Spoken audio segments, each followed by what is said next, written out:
I will talk about temporal-basal seizures, and I would like to associate Stanislas Lagarde and Francesca Pizzo to this talk because they did a large part of the work on the literature review.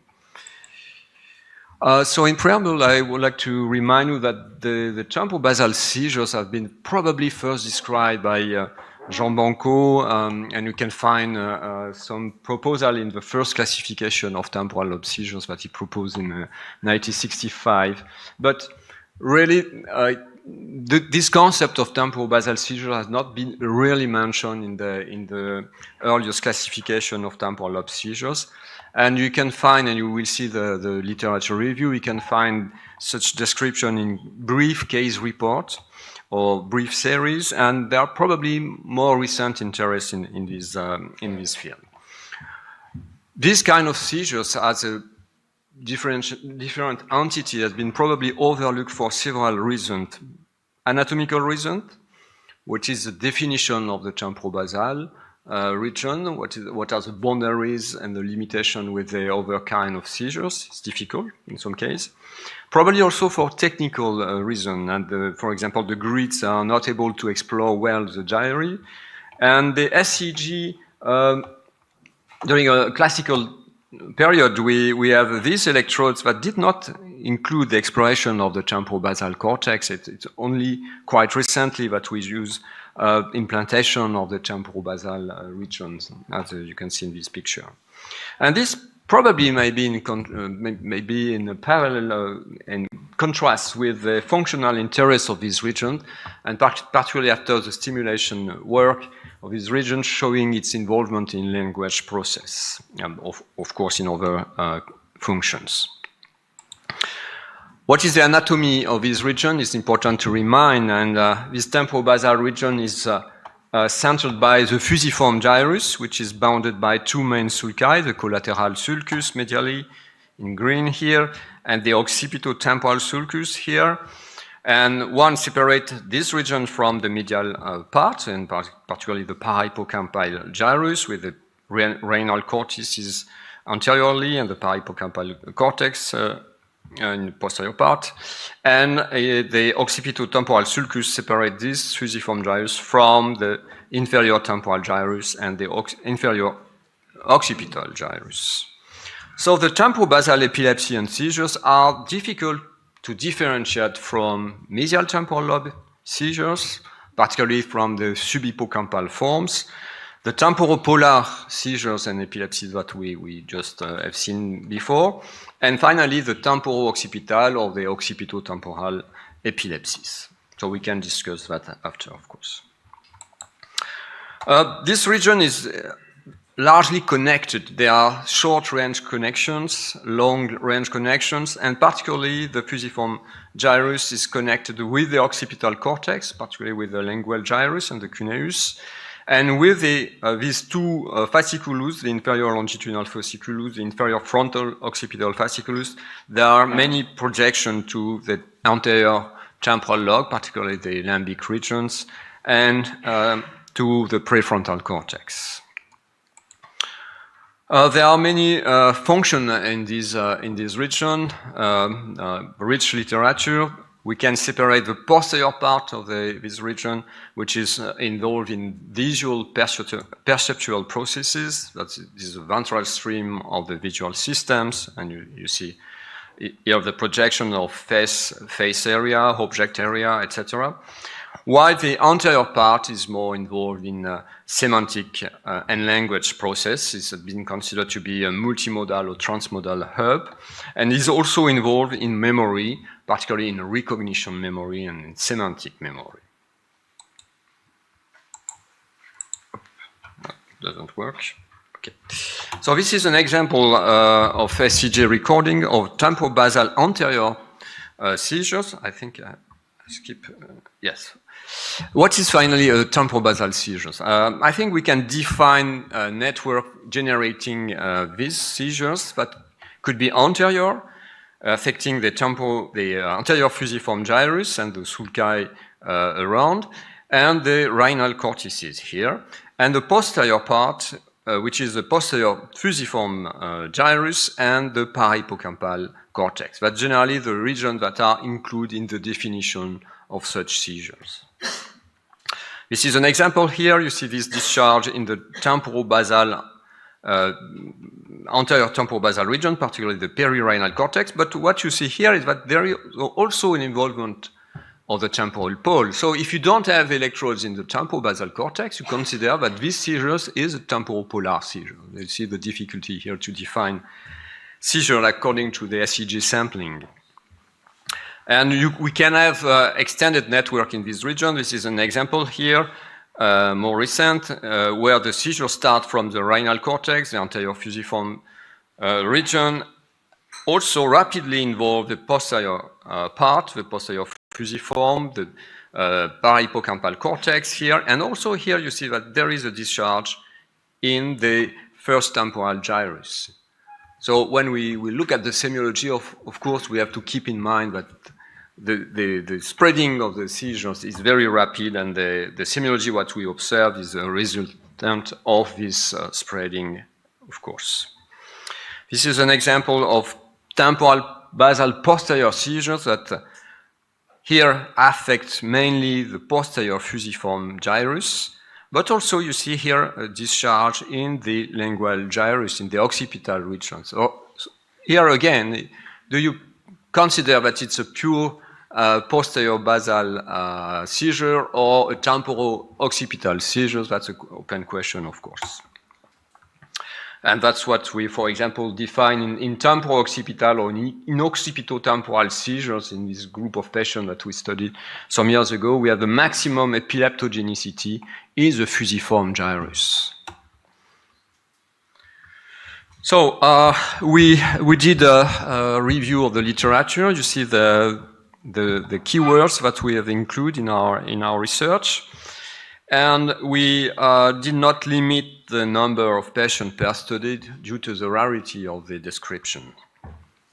It is the chart. We finally screened 1,169 abstracts. We finally screened 145 full text. We excluded some studies due to the description only of stimulation or physiological activity. There are also studies on post-surgical outcome and the role of this region, particularly in language and anomia problems after surgery. We excluded, finally, papers where there was no description of real temporobasal epilepsy. We also add some reference that has been included in and cited in this study. And finally, we've selected 15 studies that included 83 patients. That's a table of these studies. You see that the large majority, not majority, but half of the study included only one patient. There are case reports. And only 3 studies included more than 10 patients. And you see that there are different populations that have been included. Only a part has been have included SEG recordings. I will just go to the summary of these studies. Yes, here. So you see that there is a slight predominance of adult patients in this population. The majority of the study included patients with a lesion on MRI. The percent of SEG ranged from 0 to 100, with 80% as a median. A large majority of patients in this series have been operated, but we are largely biased by the case report studies, of course. And the Engel class 1 was between 66 and 100, with a large variability again here. So what are the clinical correlations? It is the interest of this talk. It's difficult to have a homogeneous clinical picture due to the variety of the reports, but we try to summarize the main feature here. So we can have autonomic phenomenon, but it's quite rare in comparison with mesial temporal seizure, for example. We have only 27% of seizures that include this autonomic phenomenon. And if you look at the epigastric sensation, it's quite rare in these seizures, 4%. We have cognitive changes, and we have included in this cognitive change the déjà vu, the dreamy state, reminiscence. It's not so rare, 14% of cases. Aphasia is probably a large, a frequent manifestation of this seizure, 27%. Emotional changes are quite rare, and interestingly, it's more frequent pleasant sensation than anxiety or fear. And we have 27% of cases with sensory change. It can be visual, of course. Visual is probably the most specific sensory phenomenon, but we can have, and in the publication there are other symptoms, sensorial symptoms that has been reported, but probably due to the propagation. Concerning the objective semiology, we have staring behavioral arrest, probably loss of awareness that has been indicated in these studies in 42%.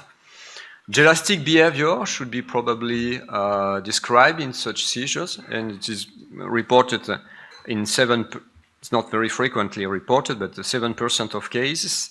And we have a range of motor manifestation, head deviation, tonic and clonic manifestation in 25%. Oro-alimentary automatisms are quite rare. It's 7%. Gestural automatism is probably less specific, 25%. Hyperkinetic seizures have been reported in some cases, 13% of cases. Epileptic spasm have been described in one series from my group. It's probably one of manifestation in young children. And also it has been also reported by some papers, facial and somatosensory or motor signs. So if we look at the series including more than 10 patients, and I just described a little bit the series. The first is from Marianne, from the show, included 13 patients with essentially exploration, and he defined seizures as seizures arising from the temporal bus. You see that the definition in this study is not very precise, that's quite frequent. And he mentioned that the seizure preferentially spread to the parietal or the frontal lobe, and the semiology for this author were mainly characterized by behavioral arrest, sometimes visual hallucination, and rapid appearance of motor sign like version, contralateral dystonia, clonic jerk, and sometimes late automatisms. A second paper included 14 patients, and it was from Australia. And in this paper is interesting because this semiology of what it is called here inferior temporal region, and you see that it has been defined by lesion, it's not SEEG recordings. They have been defined here by parahippocampal gyrus lesion plus or less inferotemporal region. You see that it's not really precise in terms of anatomy. But it's interesting because they say that the semiology appear rapidly in the temporal inferior group in comparison with the hippocampal sclerosis group. And you have more hypermotor manifestation in temporobasal, in inferior temporal seizures in comparison with mesial temporal seizures, and less motionless, I don't know what is it exactly, motionless staring, maybe awareness change, etc. The last studies from my group, and we try to describe what we have called basal temporal lobe epilepsy by SEEG analysis. We included 24 patients, so it was 8% of our SEEG at this time. I won't describe in detail, but we have a majority of lesional case, and particularly FCD in this region, and no particular laterality. So when we analyze the epileptogenicity in these regions, it's clear that the maximum epileptogenicity was observed in the rhinal cortices anteriorly, in the parahippocampal cortex more posteriorly, and in the posterior fusiform region, including the sulci around, of course. And we also describe the co-occurrence of this epileptogenicity. You have a gradient from the anterior region to the posterior, and that's why we define anterior temporal basal seizures versus posterior temporal basal seizures, but that's just a proposal today. I won't go into detail of these signs and symptoms, but we can find it in the paper in the supplementary tables. But what is interesting is the speech disturbance in such seizures that we studied particularly. It's quite frequent in our patients. On the left side, we have frequently early naming problems. While comprehension deficit can be observed, but generally it occurs later during seizures. We can have automatic speech production, sometimes jargonophasic production on the left side, and verbal automatisms in the right side. We find it in a proportion of cases in this series. I would like to show just 3 examples to show you example of that. Can you have the sound as well?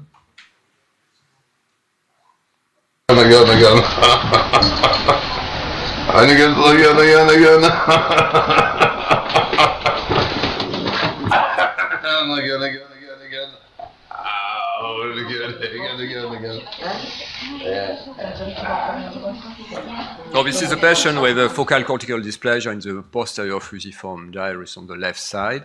And I think it could be one of the patterns of such seizure with the ictal jargon, nophasic production, and this euphoric behavior and also gelastic behavior. This is another seizure here with patient has just language disturbance during seizure.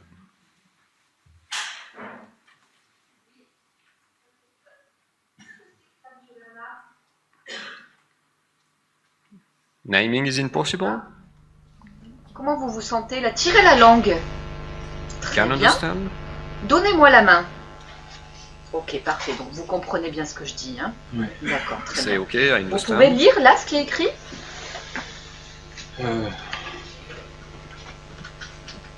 Essayez. Cannot read, actually. So this seizure is this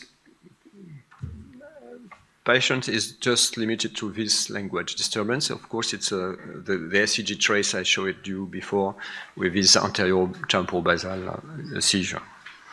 And the last case, it's a hyperkinetic seizure from this region.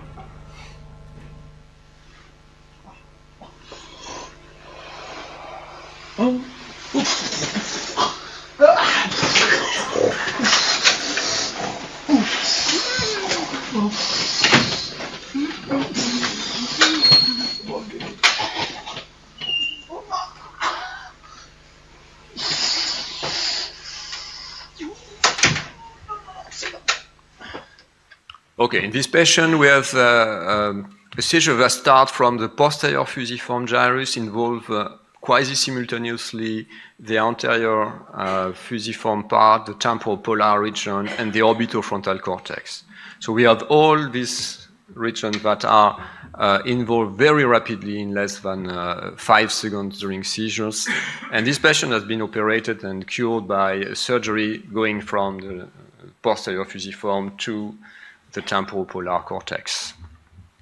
So you see 3 examples showing that the semiology from this region is very variable, and it's difficult to summarize in one unique clinical picture, of course.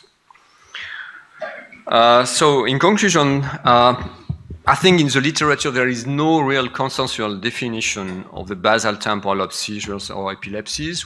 This term is frequently mentioned in some papers or in some studies, but the real definition is lacking.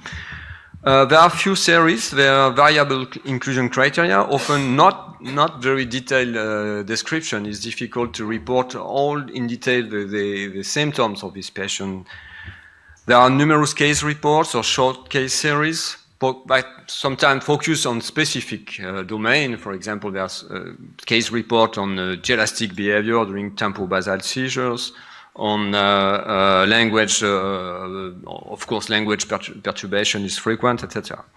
So compared to mesial temporal lobe seizures, what we can say is that these seizures probably have more important language or speech manifestation, more frequently hyperkinetic and motor involvement, but it's also the case with temporopolar seizures, for example.